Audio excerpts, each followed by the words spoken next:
شروع کرتا ہوں اللہ کے نام سے جو بڑا مہربان اور نہایت رحم کرنے والا ہے۔ روایت میں آیا ہے کہ خلیفہ اول حضرت ابو بکر کے دور میں روم سے مدینے میں ایک وفد آیا اور ان میں نصارہ کا ایک راہب تھا۔ وہ وفد مسجد نبوی میں پہنچا جبکہ ان کے ساتھ سونے اور چاندی سے بھری ایک تھیلی تھی۔ خلیفہ اول حضرت ابو بکر انصار اور مہاجرین کے اجتماع میں بیٹھے تھے۔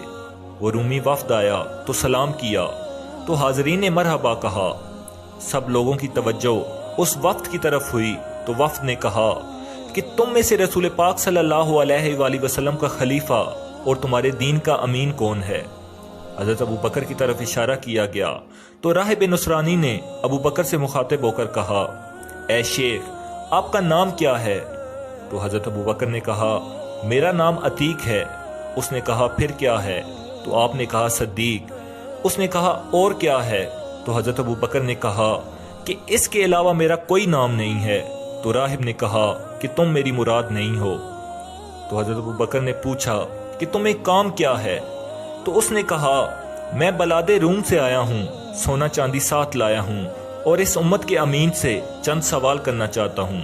اگر اس نے صحیح جواب دیے تو اسلام قبول کروں گا اور اس کے حکم کی اطاعت کروں گا اور ان اموال کو یہاں ہی تقسیم کر دوں گا، اور اگر صحیح جواب نہ دیے تو اپنے اموال کے ساتھ واپس چلا جاؤں گا اور اسلام قبول نہ کروں گا۔ تو حضرت ابو بکر نے کہا، جو پوچھنا ہے پوچھو، ہم جواب دیں گے۔ تو راہب نے کہا، میں سوال تب کروں گا کہ پہلے مجھے یہ یقین دلایا جائے کہ میری جان محفوظ ہے۔ تو حضرت ابو بکر نے کہا کہ تمہیں امان ہے، جو کہنا چاہتے ہو کہو۔ تو راہب نے کہا، مجھے وہ شے بتاؤ جو اللہ کے لیے نہیں ہے اور نہ اللہ کے پاس ہے اور نہ ہی اللہ اسے جانتا ہے۔ یہ سن کر حضرت ابو بکر حیران و پریشان ہو گئے اور کوئی جواب نہ دے سکے۔ کچھ دیر سوچنے کے بعد کہا کہ عمر بن خطاب کو بلاؤ۔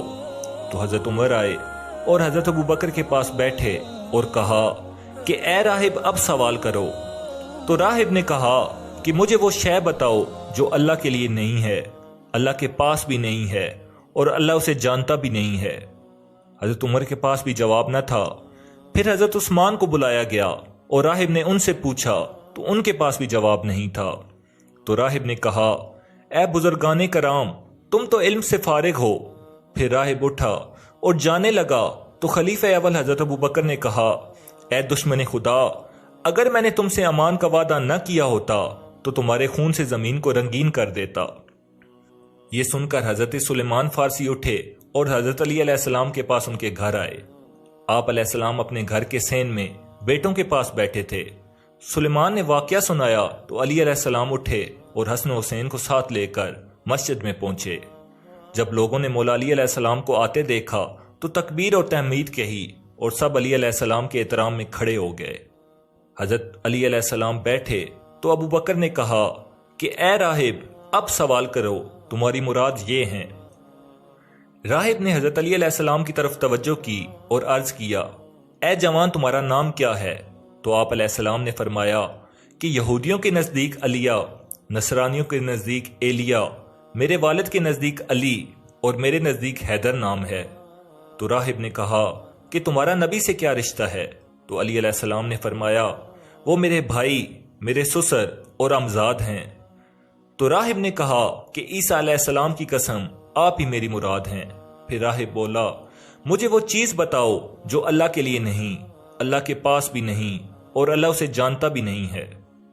تو حضرت علی علیہ السلام نے فرمایا، وہ چیز جو اللہ کے لیے نہیں ہے تو اللہ واحد و احد کے لیے بیوی اور اولاد نہیں ہے۔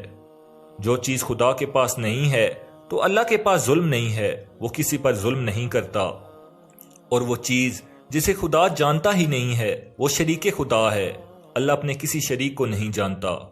پس راہب اٹھا، اپنی سلیب کو توڑا اور حضرت علی علیہ السلام کی جبین مبارک پر بوسہ دیا اور کہا کہ میں گواہی دیتا ہوں کہ اللہ کے سوا کوئی معبود نہیں اور محمد صلی اللہ علیہ وآلہ وسلم اللہ کے رسول ہیں اور آپ ان کے خلیفہ ہیں اور اس امت کے امین، دین و حکمت کے معدن اور حجت کے چشمے کا منبع ہیں۔ میں نے آپ علیہ السلام کا نام تورات میں علیہ، انجیل میں ایلیا، قرآن میں علی اور سابقہ کتب میں حیدر پڑھا ہے، اور نبی کے بعد آپ کو ہی وسیع نبی اور امت کا والی پایا ہے، اور آپ ہی رسول اللہ صلی اللہ علیہ وآلہ وسلم کی جانشینی کے اہل ہیں، تو آپ مجھے بتائیں کہ آپ کے ساتھ اس امت کا کیا رویہ ہے؟ تو علی علیہ السلام نے اسے کسی شے کے ذریعے جواب دیا تو راہب اٹھا اور اپنا مال حضرت علی علیہ السلام کے سپرد کیا، اور علی علیہ السلام نے وہاں بیٹھے ہوئے اہل مدینہ کے مساکین اور مستحقین میں تقسیم کر دیا، اور راہب مسلمان ہو کر اپنی قوم کی طرف پلٹ گیا۔ اللہ تعالیٰ ہم سب کو دین کو سمجھنے اور اس پر عمل کرنے کی توفیق عطا فرمائے۔ اللہم صلی علی محمد و آل محمد۔